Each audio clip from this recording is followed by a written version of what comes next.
Hello అండి. ఎంతో టేస్టీగా ఉండే గోరుచిక్కుడుకాయ ఫ్రై రెసిపీ ఎలా చేయాలో చూద్దాం. చాలామంది గోరుచిక్కుడుకాయలు వండుకోరు. ఇలా చేసి ట్రై చేయండి ఒకసారి, చాలా టేస్టీగా ఉంటుంది.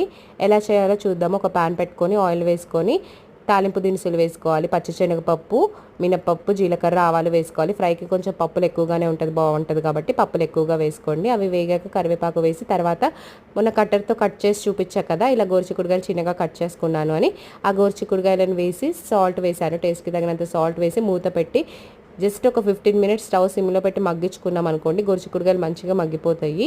గోరుచిక్కుడుకాయలు మగ్గాక నేను ముందు ఆనియన్స్ వేయలేదు కదా, ఇప్పుడు ఆనియన్స్ని వేసుకుంటున్నాను. సన్నగా పొడుగ్గా కట్ చేసుకొని వేసుకుంటున్నాను. ఆనియన్స్ త్వరగానే మగ్గిపోతాయి కాబట్టి ఇప్పుడు వేసుకున్న బాగానే ఉంటుంది.